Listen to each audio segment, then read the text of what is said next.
Okay guys, so check it out. I have this application. You have to use your Windows ID to log into it, and only those people you allow to go in can go into it. And I got this simple little application on azurewebsites.net that we made. It's got a list of tow operations or tow jobs that should happen.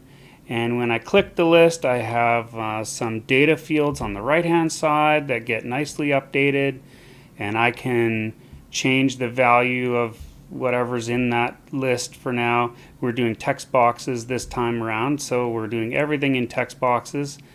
And you can see I can update this. I can update the data, click update, and you can see it doesn't jump around. The screen stays nice and steady, and the list gets updated exactly how I want it to. And so the updates work great. And if you look at the top of the screen, we've got our own nice little Azure websites.net address, accessible from anywhere on the internet. I'm your host, Sean MacKenzie.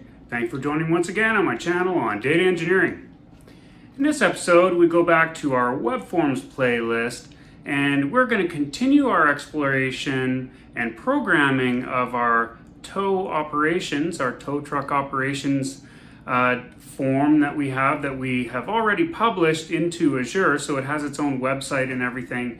And we're going to take a look at how to do an update from an existing list by clicking on one of the items in our list so that we can update all of the data and then save it back to our database and refresh the list so that our list is refreshed.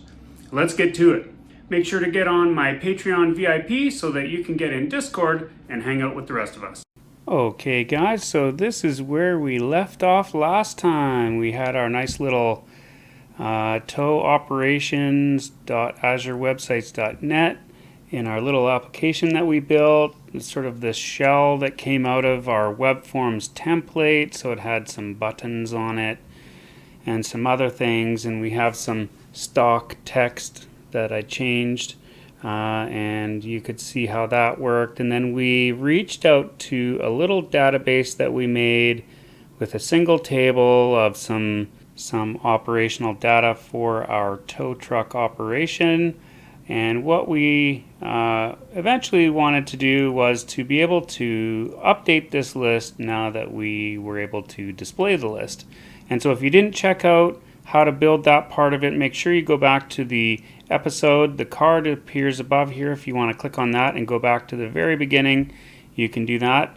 And this is what we did. So we started, and you could see this was our Visual Studio when we left it. We had a default page, and that is what you see there is some markup, HTML-like markup for the .NET application, and you can see we changed some of that text inside of the markup there. And we could also look at it in the design view, which we didn't see last time because we didn't really do any design.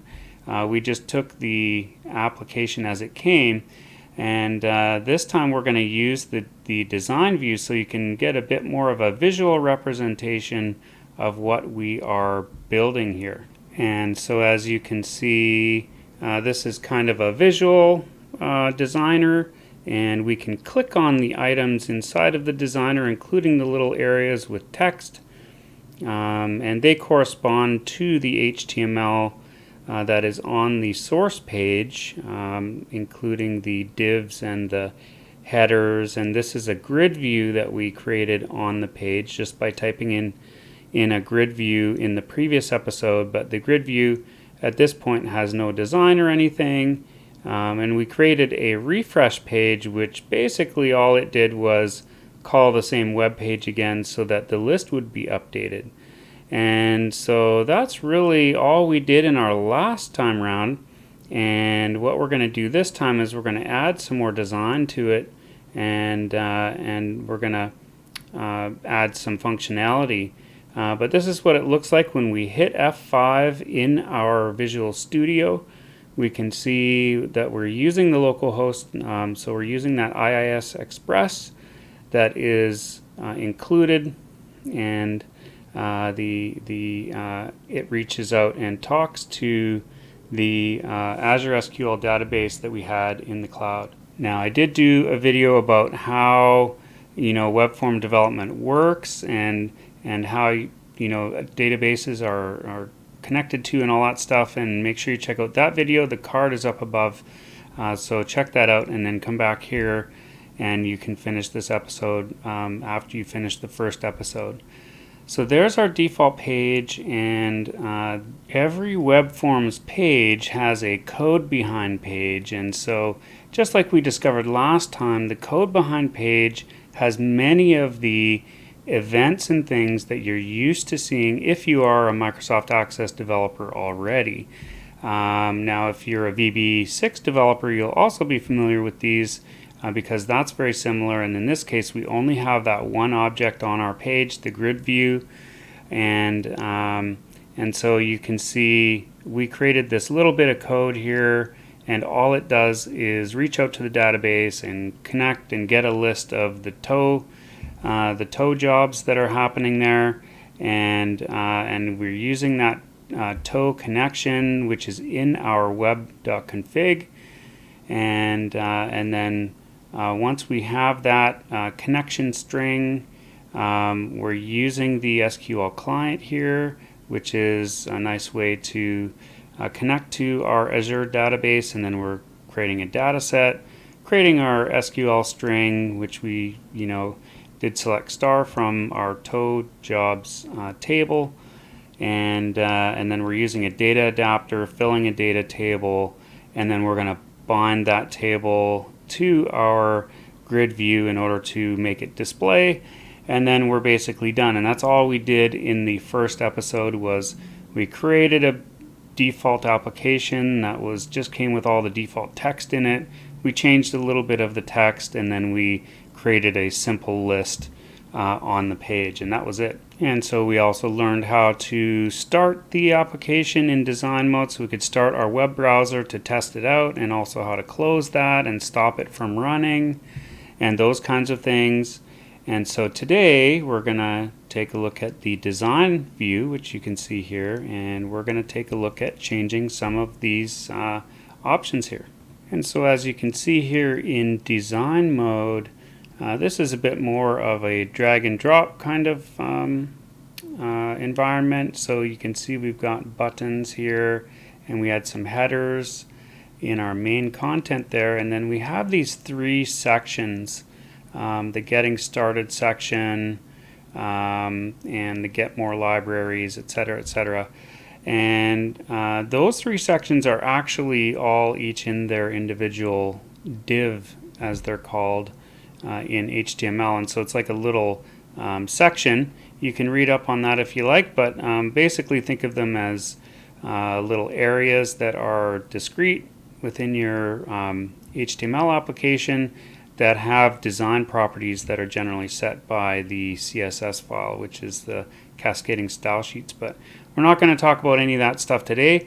We've got our list there, and we had a button, and then there's two extra sections here, and what I'm going to do is I'm going to get rid of one of these, and we're going to keep the other one, because what we're going to do is we're going to use that kind of default layout of the ASP.NET application, and we're gonna use the options in there. And so these little areas that you see here, you can click on the borders once you select them, and you can hit the delete key on your keyboard, and they'll be deleted.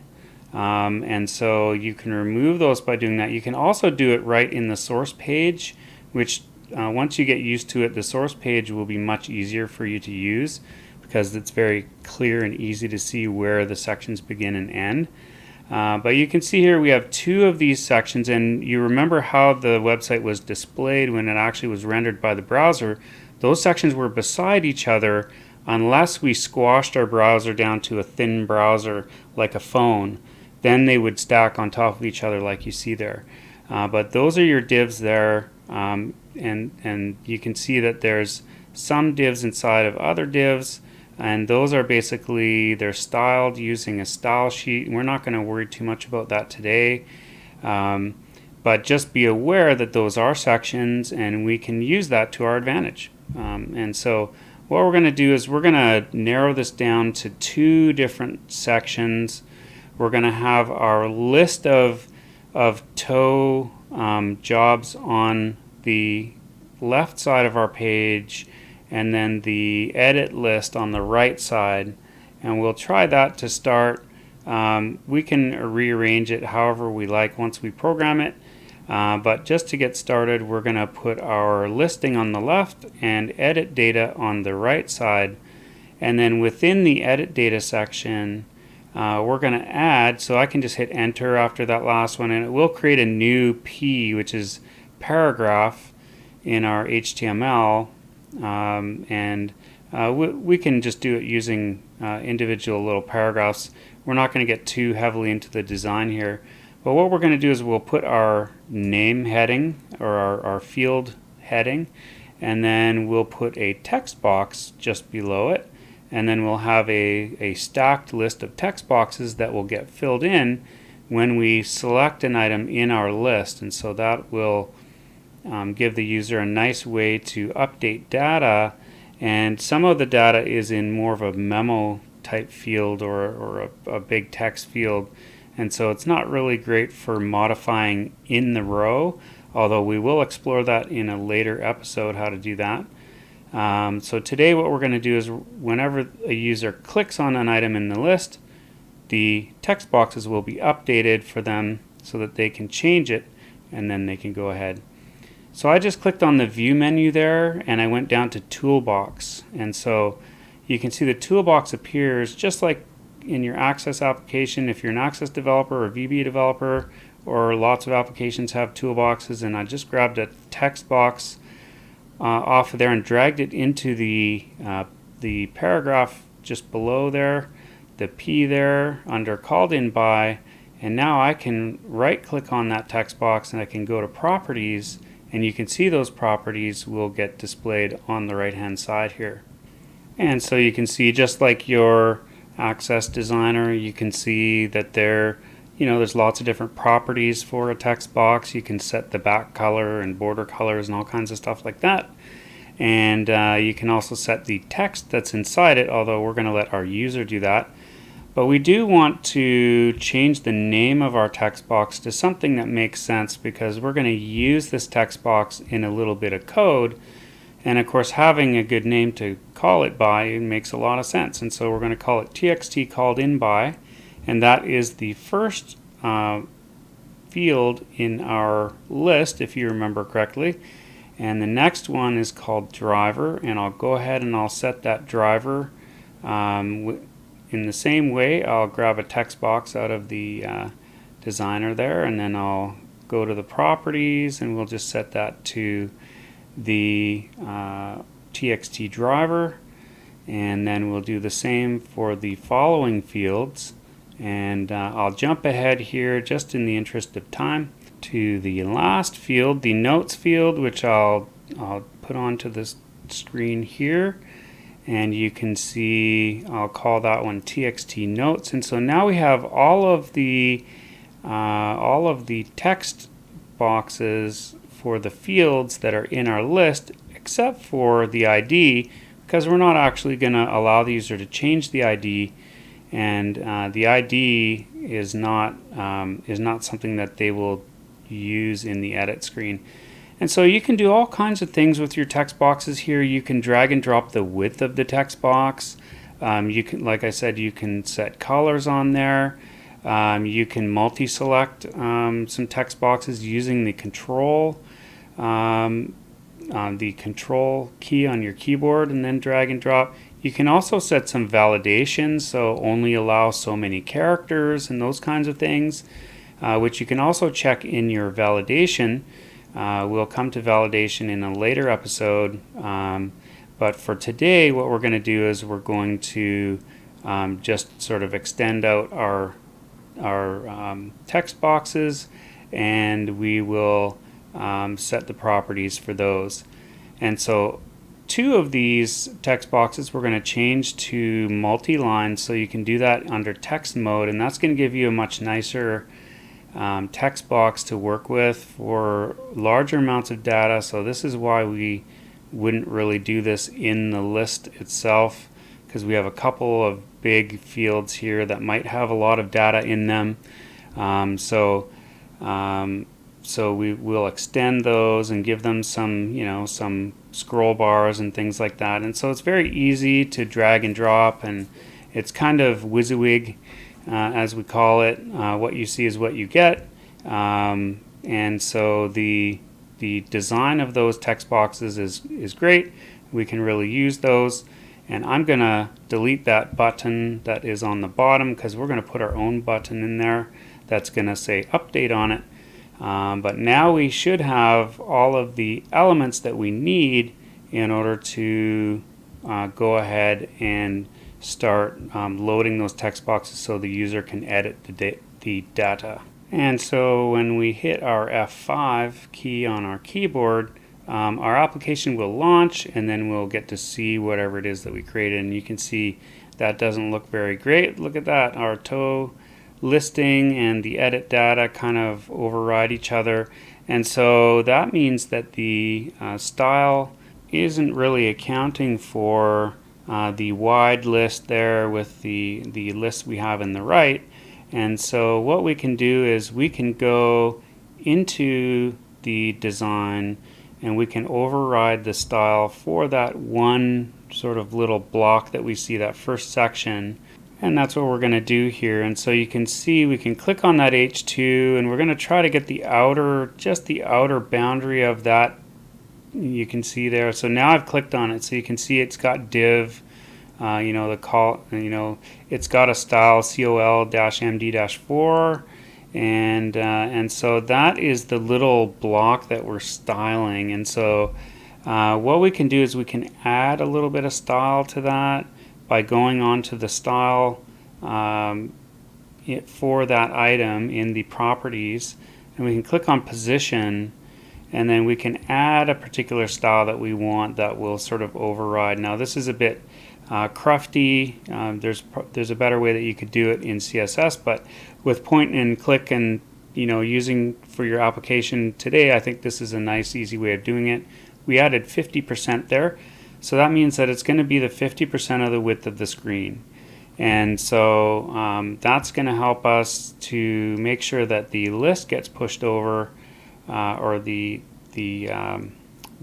fields will be pushed over to the right, so that the list and the edit data sections don't override each other. So if I hit F5 again, F5 will take us into our application on our local host, in our local, and you can see that looks quite a bit better with a list on the left and then the edit fields on the right.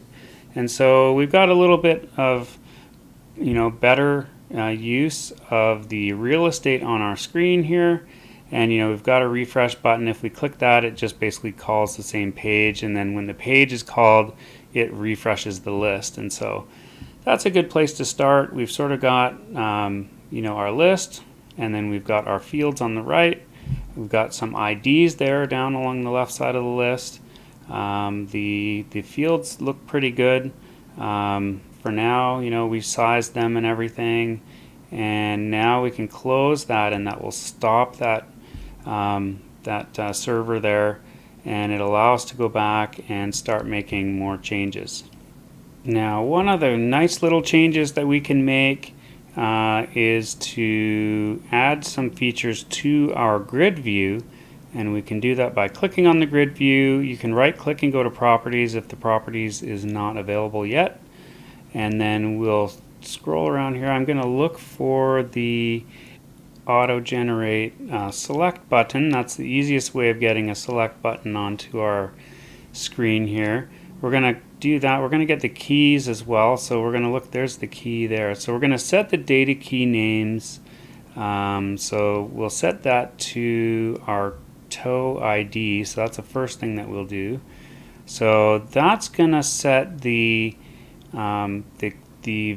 key of the grid view to the key that we, of the table that we used. And so that's whenever we ask for the current selected value of the grid view, what ID is selected right now, then we need to make sure we put that key in order to get that. And we're going to set that auto generate select button. We want that one to be true. So now that's going to put a select button on. So we've added it, so we've added the key to it so we know what the key is, and we've also added the select button, which is the default sort of select button. We can style that later. But now we've got a select button and we've got a key, so we can determine when the when the list is selected, what key or number underneath is actually selected in the list, and that can help us in a lot of ways. And so I hit F5 there, and you can see now we've got this select button in the list, and if I click it, it is actually selecting that row. So we're going to choose a selected row style, and you can see that the browser jumps around a bit too, and that's kind of annoying. And so we're going to fix that a little bit later in the episode here. We're going to show how to get rid of that so it's nice and smooth. But for now we've got the basics, and we're going to continue on and work on that. But first, our spacing was a little bit wonky, so I'm going to go down here and I'm going to adjust that div again. I'm going to put width of 60% on there instead of 50, because now we have a select button, and so the select button is taking up some space, and we want to give a little bit more space in our div. So I can hit F5 and we can spin up our project nice and easy again, just like we did before. So this gives you an idea of the workflow whenever you want to see your application. Now you can see it's nicely spaced again. We gave a little bit more space to the table and a little bit more space to and that gives a bit more space for the edit data. And so those look okay for now. So now we've got our nice list there. We're going to go back and let's get a nice color for when we select something in that list there. Let's go and get a color for that, and we can do that now. So we'll close this and we'll go ahead and we're going to click on our grid view there and go to the properties, and we're going to look for the selected row. I think it's selected row style. It should be down. There we go. Empty, sorted, selected row style. There we go. So now we can set for the row style, we can set that. You can also set an alternating row style if you want to have alternating gray rows to make it easier to read. This is where you would do it. But for our case today, what we'll do is we'll click on the little ellipsis there, and then we'll choose maybe some kind of color here. That looks a bit too crazy yellow. Let's go a bit lighter. There we go. So that's our color. We'll save that, and then we can actually just hit F5 and just go and see what that's going to look like. So here we go. F5, our app is starting up again, and now if I go to the list and I select something in the list, you can see now the background color is yellow, so we know which one is selected, and that's what we want to see. But you can see that screen jumps around every time we select one. It's, the screen's getting reloaded, and we're going to fix that a bit later. We'll definitely show you guys how to fix that. But first, what we're going to do is we're going to go ahead and we want to get this data that's in the list into these fields over here, so that the user can change it and write some notes and things like that, and then save it.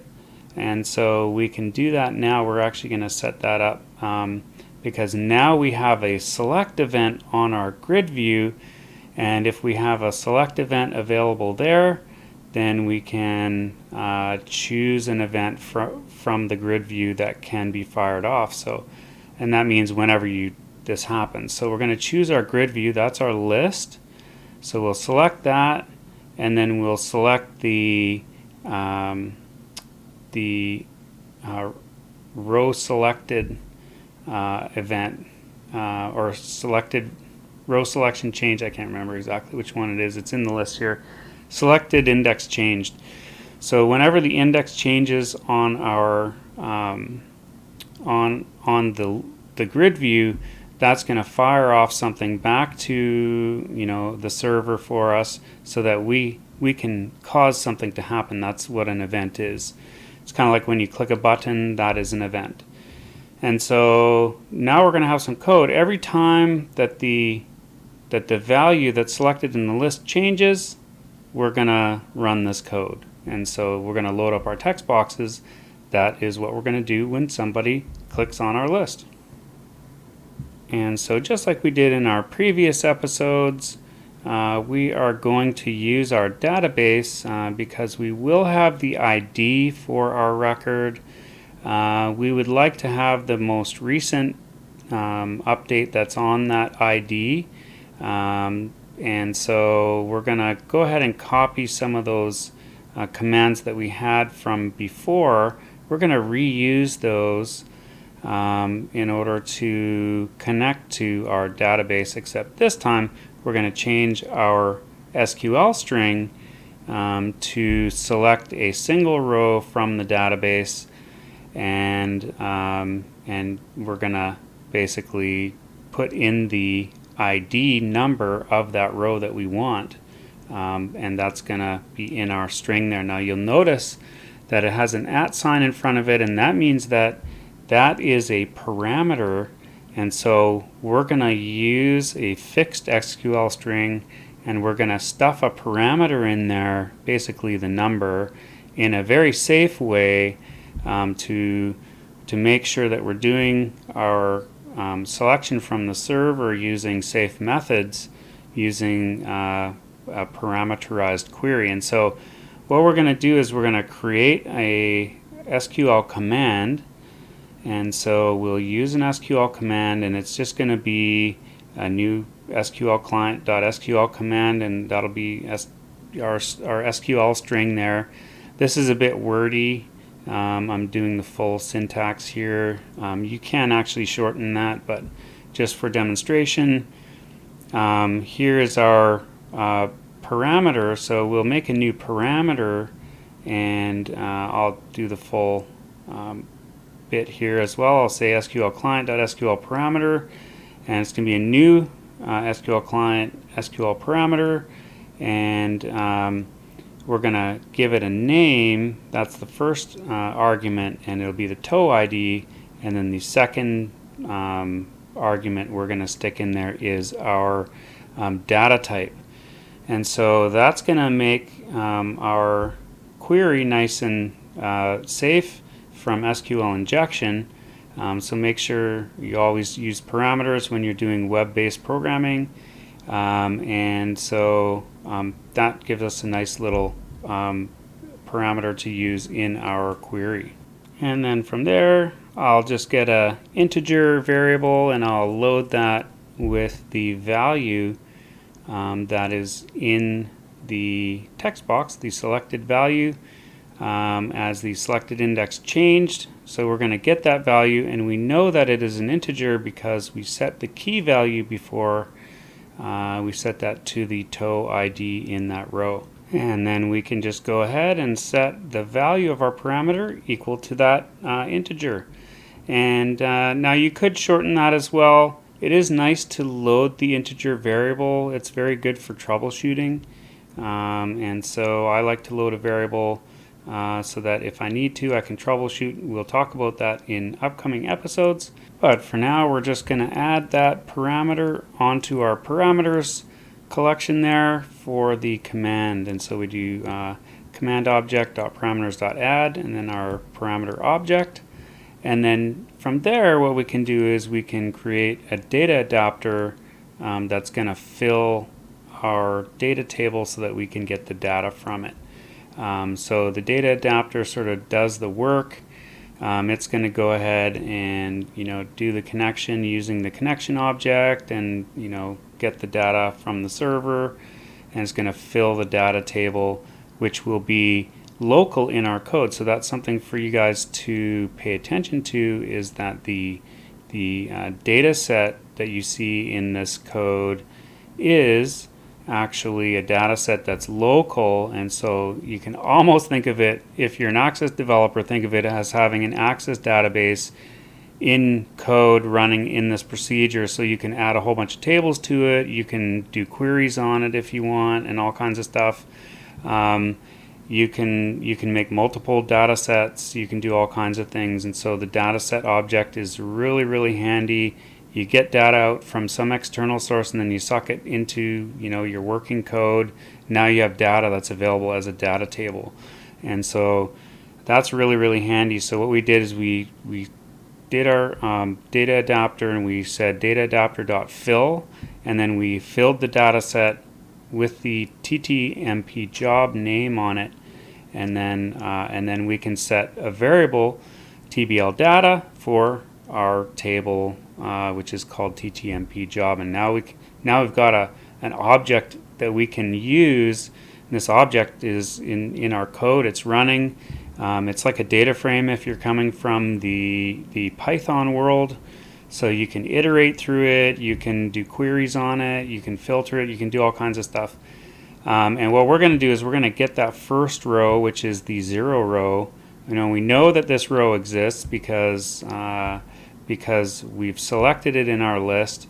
And so we're going to go ahead and we can take the data from that row. So we set the row object equal to tbl data.rows 0, and then we can start setting the values in our text boxes. So we can just set those as because we pulled the data out, we've got it in a table with one row, and we're going to go through that row and just set all of these values. So we can do the called in by field text box. We're going to set that with the value from the called in by field on that row. We'll set the driver of that particular job, the vehicle, and we can set that to the row, and then the name of the field. You can also refer to these using the integer value or index value. So you could say 0, 1, 2, 3, depending on where these are in the row. But it's much easier if you know the name to go ahead and just use the name. So we'll set the txt contact phone is equal to the contact phone, and then the notes is equal to the notes from that row. And so that sort of allows us to go ahead and set the values for those, and we can move ahead from there. And then we can do a little bit of cleanup. We want to make sure that we close our connection there, and then we can dispose. And I'm using some of my Access programming there. We can just set the objects. We can dispose of those using the dispose command. It's the same as kind of similar to set object equal to nothing. If you're used to the VBA programming, that's kind of similar. We'll use our dispose commands here, though. That's a little bit nicer. It's not critical that you use the dispose command on these, but it does sort of help with the cleanup. Just for the objects that have a dispose method, you can use that, and we're gonna do a connection close as well on there. And so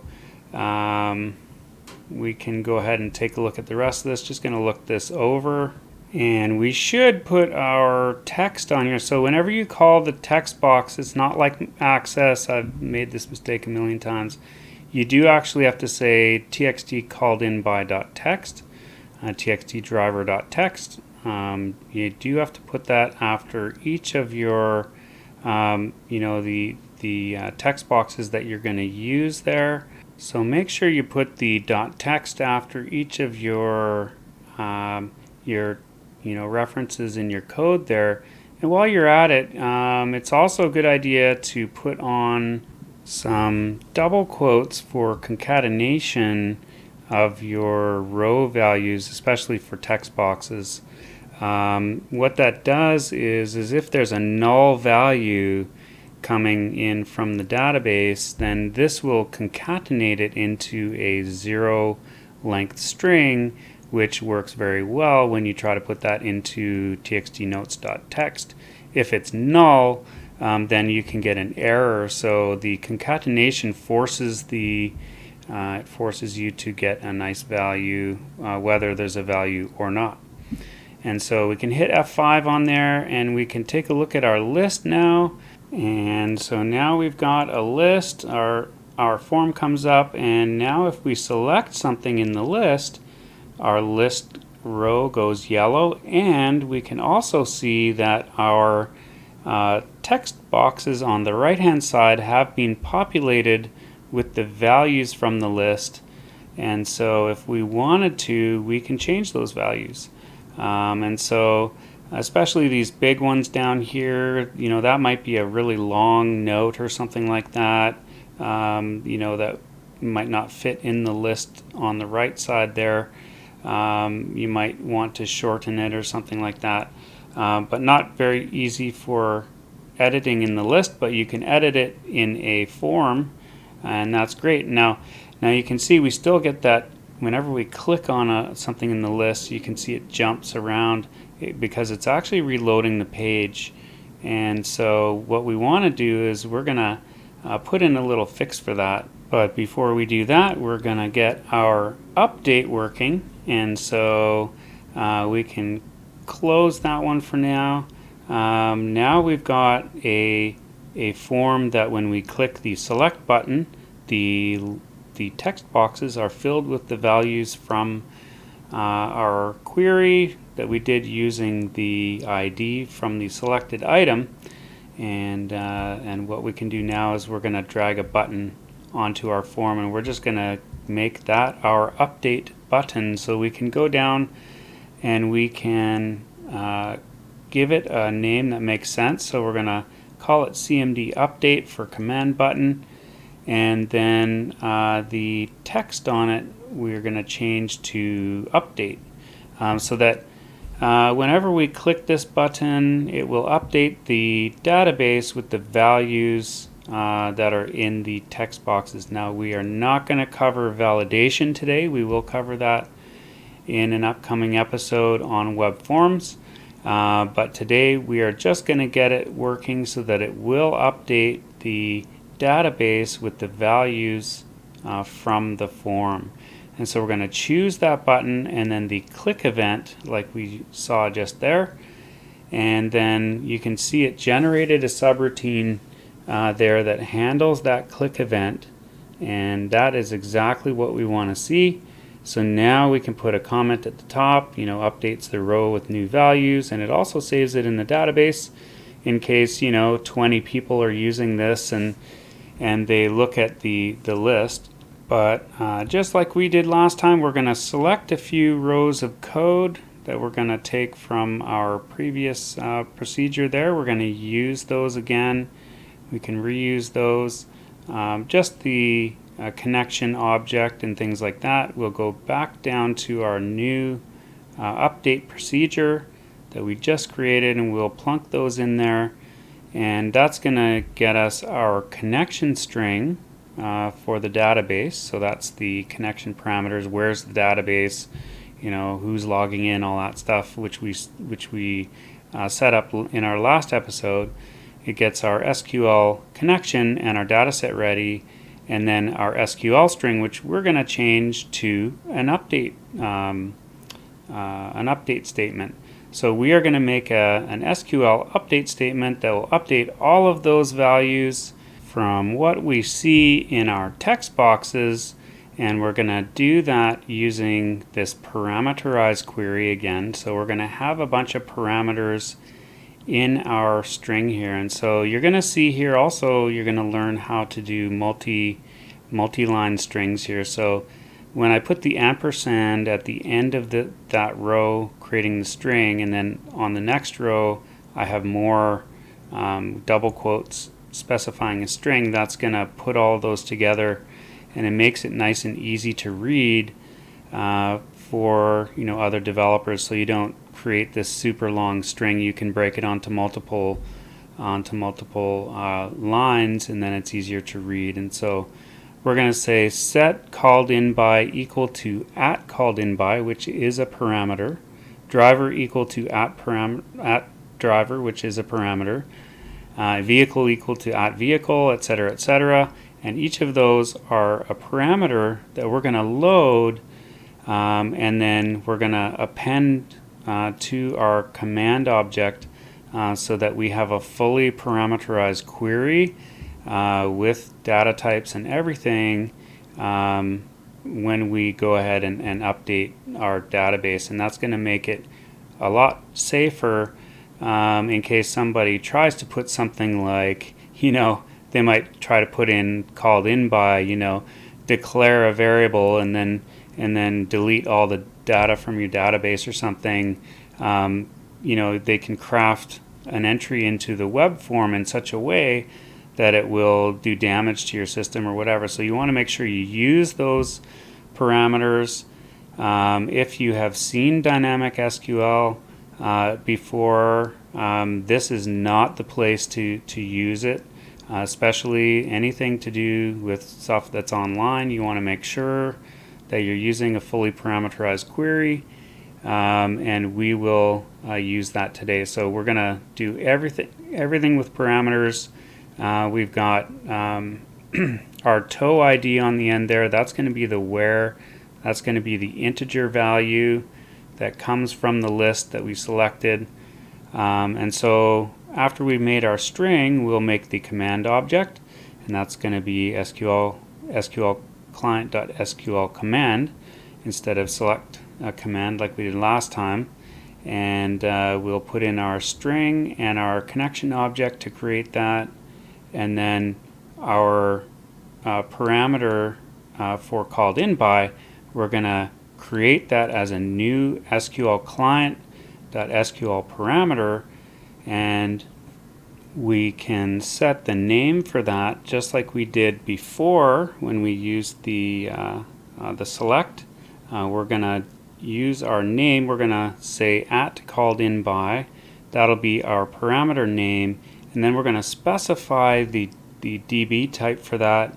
We're going to say nvarchar for our type. So that is a type parameter there that's got a name, it's got the right type, and then we can set the value. Maybe on the next line here we'll just set the value equal to, and then we can just go ahead and put in the value from our text box. And so we'll do the same thing we did last time. We're gonna put in the double quotes and then ampersand txt called in by .text. That will always put in a text value, not a null. And then we can just say, our command object .parameters.add parameter called in by.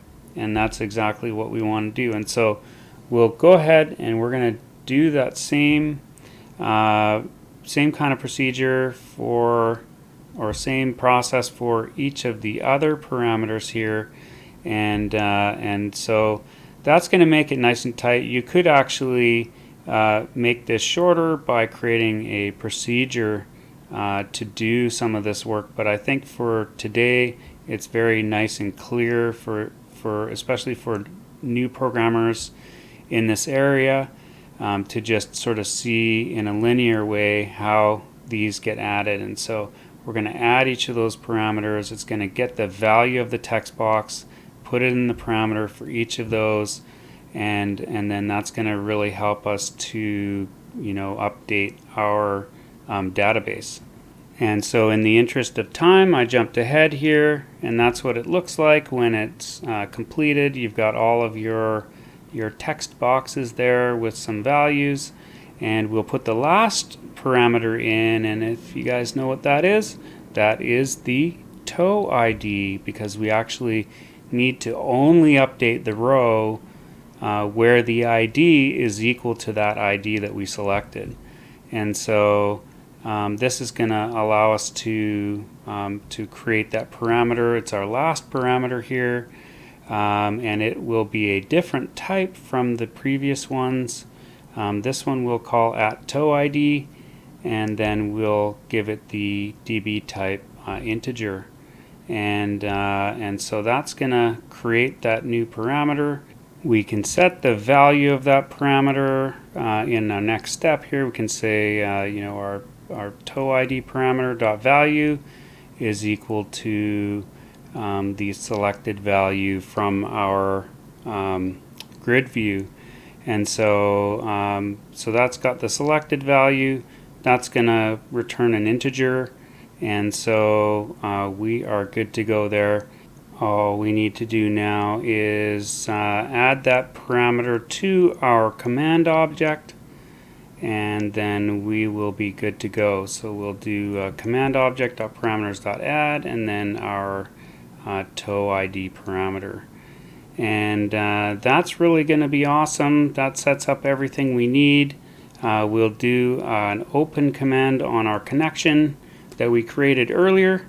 We'll go ahead and execute the SQL or the command object. We'll do execute non-query. That's for a query that's not a select query, and that can return the number of rows affected if you need to look at that.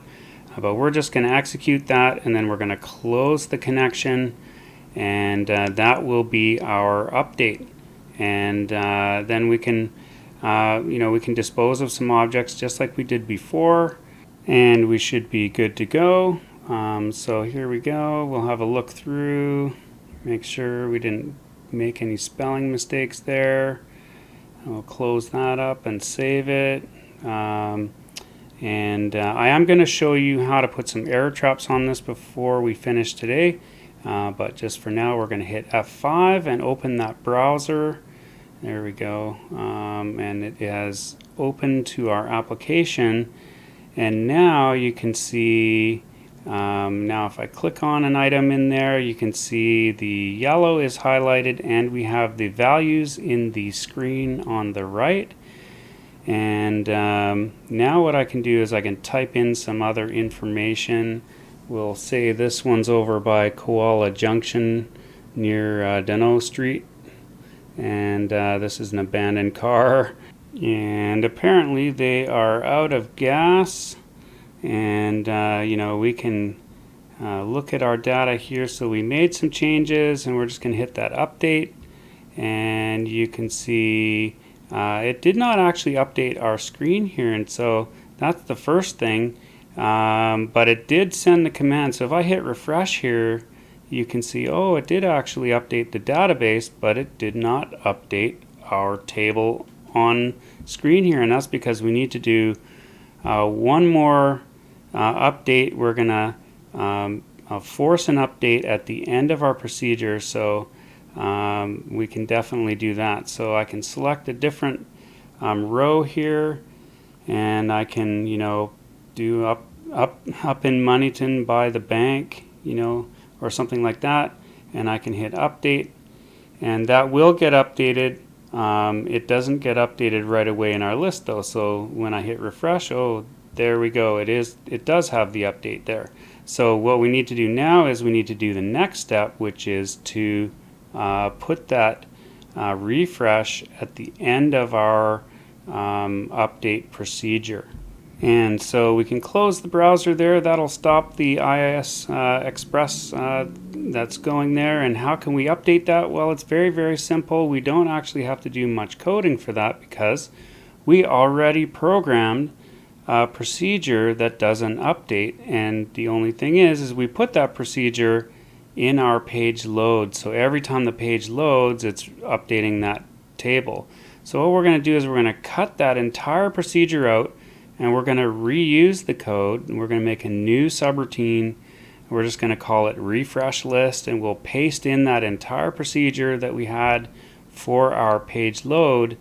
And instead of copying the entire procedure, we'll just put in a refresh list in our page load event, and then we'll also go down to the bottom of our page here, at the very bottom of our update procedure, and we'll add one line called refresh list, and that's it.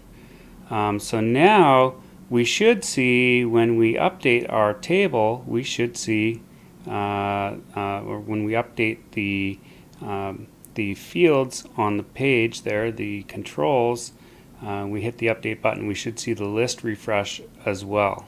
And so we hit our F5 key again there and start our application, and we've got our list just like we had before, and we can choose something in the list, and then we can change some data in the edit data section, and then hit update. And so we'll do that now. I'll go ahead and I'll change the driver to Sam, and we'll change, we'll put something else in here, the gas can was found nearby, and something like that. So we've got a couple of changes, and so now we can hit update, and you can see when the list comes back now, the updates are showing in our display list, and that is exactly what we want to see there. So the driver was changed to Sam, and the update list was updated. So the database has been updated and the selection has been updated, but it still has this annoying jump around every time you do something. If we do an update here and we click on the list and the list jumps to the top, we put some data in here and it jumps to the top, and that's kind of annoying. But the update is working, so now what we need to do is we need to take a look at how to change that update process so that it does not jump around like that. But we also need to clear off that data that is in the text boxes on the right, and so we're going to do that first. So after you hit update, we of course want the text boxes to clear, because we've already used the values that were in there, and that's very easy. We can just say, txt call by dot text equals, double quote, the phone is equal to double quote, and the driver, etc., etc. And we'll set all of those so that it's nice and clear every time we do an update, and we can go ahead and set those now. And there we go. We've got our tow address set to blank, and our tow location to blank, and then the last one is the vehicle there. The IntelliSense is actually nice. It pulls up the list of items for us, so we can just choose those as we go down. And so I'll hit F5 there, and that's going to launch our application again, and then we've got something to work with. So now we can go ahead and we can choose something from our list of jobs. We'll choose this third one here, and you can see it's selected now, and that's the data. And now if I, what a day this guy had, a crock bit his tire, and what a day he's had. So we change the data in there, and we can hit update. And now you can see that the update occurred, the refresh was done, and our text boxes are clear on the right hand side. And if we choose a different one, they fill in. We can change the values in there, and we can hit update, and you can see that happens. The update happens, and our text boxes on the right are clear. And that is definitely what we want to see there. And so now we'll go back to the code. I clicked on the close box of our application there in the browser, and it stopped the IIS again. And then in our aspx file, for this one, you probably want to go to the markup. It's not a very difficult change. It's just a couple of lines that you have to put in.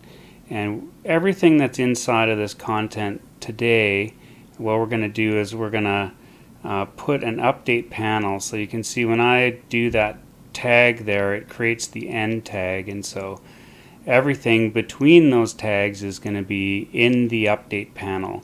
And so the first thing I'm going to do is I'll create a content template inside of the update panel.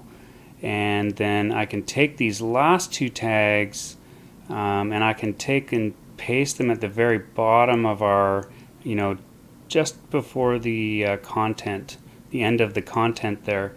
And so now we've got everything that's in our form on this default here is inside of what we call the update panel. And we're gonna give that a name. We'll give it an ID of update main, and we'll always put in run at equals server, almost always, for this kind of stuff. And then I'm just going to select everything and indent it over a little bit so that it is consistent. So now we've got an update panel with the content template, and that is exactly what we want. It's very simple. So everything inside of that template is going to have a bit of automation to it, and it's going to stop that really jerky, when you click on something and it goes to the top of the page when really it should just stay there. And all we're going to do is we're going to add one ASP asynchronous post back trigger, and we're going to put that on the control for CMD update.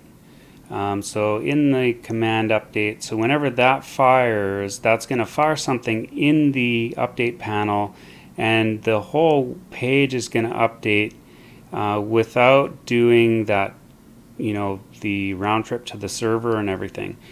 So it's basically going to do everything dynamically, which is great.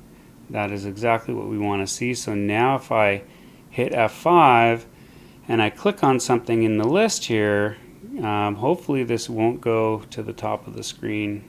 So I'll choose one at the bottom. There you go. So that's what we want to see. So now when I click, it's nice and smooth.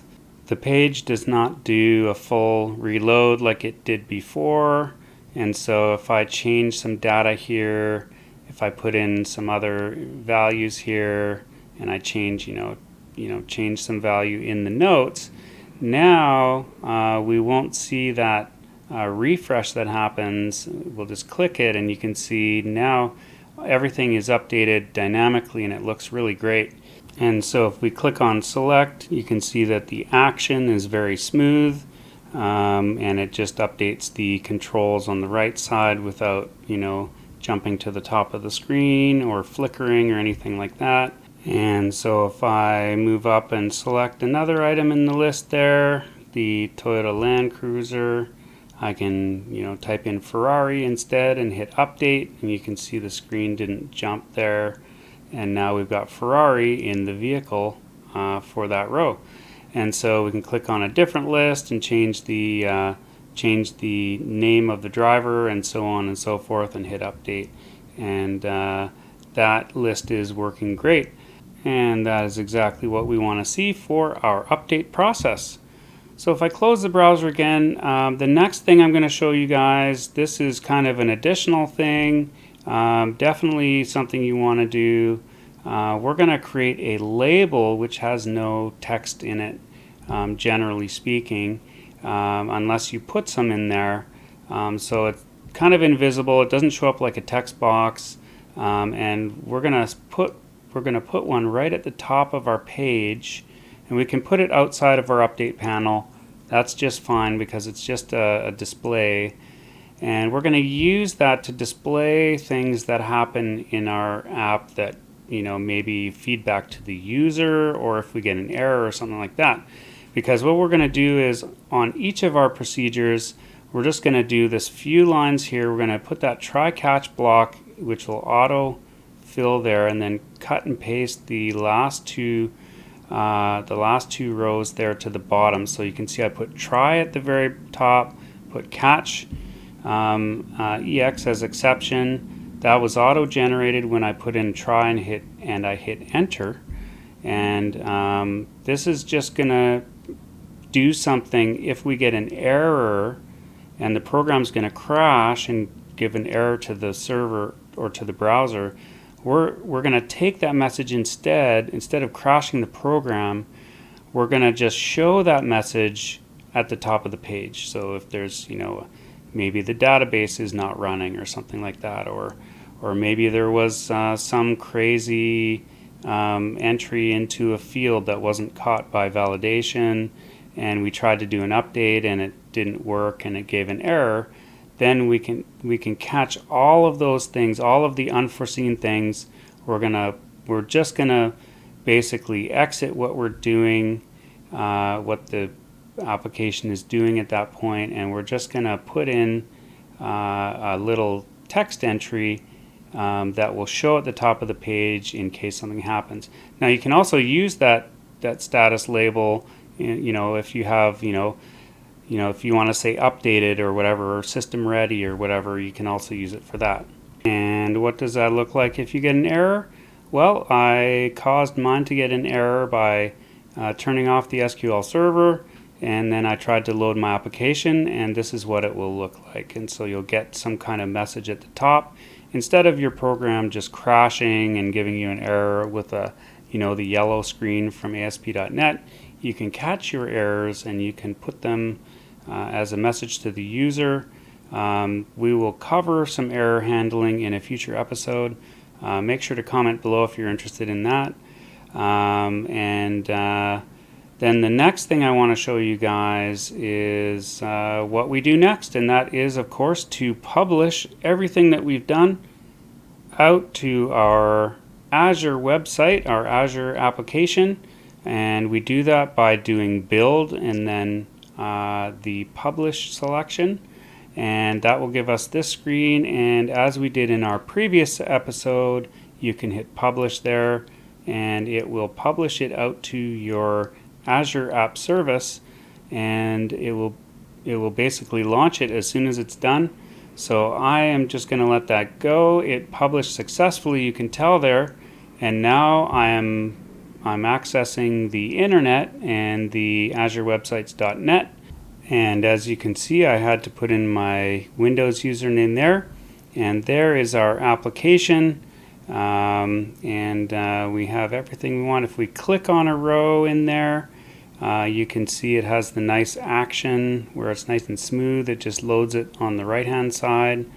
We can take that Corvette and change it to a Lamborghini, and then we can change some details just like we did before, and this is all out on the internet now.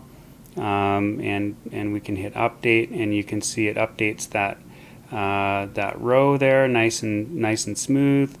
And so we can put Bill in instead of Randy, and we can hit update, and you can see that works great. And that is exactly what we want to see there, and how we use text boxes with the list in WebForms. Need more resources for your project? Make sure to check out the additional links in the description.